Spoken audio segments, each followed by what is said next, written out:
We've had our King 3.0 coilovers on for about a year and a half now. While we've been extremely excited about how it rides and we have no complaints about the performance, one thing we want to do is we wanted to lower the truck a little bit. Well, King gives us that option by taking these collars and moving them up to the stock height. Now when we say stock height, they're saying stock height setting. These are 0 to 3 inch front lift coilovers. King recommends removing the coilover from the truck and using a strut compressor to relieve the tension from the coils when adjusting the preload collar. Since we were lowering the front of the truck, we decided to swap out our Raptor stock rear lift block for a 2-wheel drive block that we picked up from ReadyLift. This drops the back of the truck by 1.25 inches, ultimately bringing it closer to level. Even after a simple suspension adjustment, it's a good idea to get your alignment checked. We came over to Low Range 4x4 and put it on their Hunter machine to make sure everything's in spec. Now you have 3 main things you're going to be looking at when you're doing your alignment.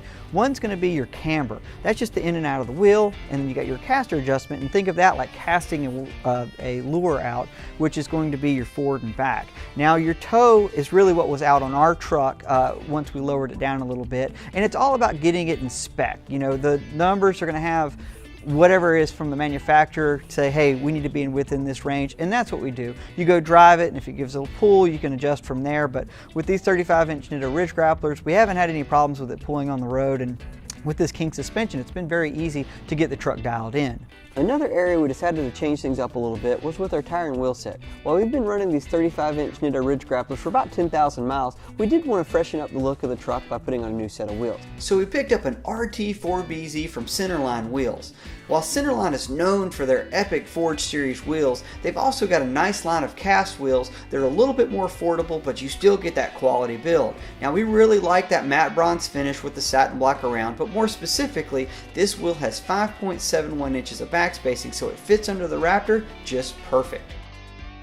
When we swapped to this wheel set, we ended up putting the more aggressive sidewall out, and when we did that, we noticed that we got a little bit more pitch out of the tire, probably because it was time for a rotation anyways, but it really isn't a loud tire. As I talk to you, I'm not having to raise my voice. It's not, you know, anything that's like a mud terrain drone. So we've been pretty excited with them, and the fact that they work so well in wet conditions is a big deal, especially if you live in a place that it rains a lot, and that's important. Siping is probably an overrated feature or underrated feature that I think should be more important when people are deciding which tire that they need. And we really like that the Ridge Grappler has plenty of sipes to kind of grip the road, especially when it gets a little wet, because southeastern North Carolina, man, it rains plenty here. So while we lost a little up travel by lowering the truck, we still have plenty of suspension to fit our needs.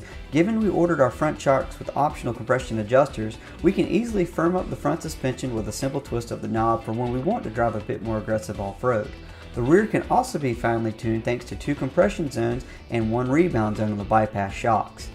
We currently have the 2 compression zones lightened up a little from how King sends it, as we like a little bit softer ride for our everyday driving. To find out more about our 2012 Ford Raptor build, be sure to visit us at drivingline.com. And if you like this video, be sure to hit subscribe so you can see our latest off-road adventures.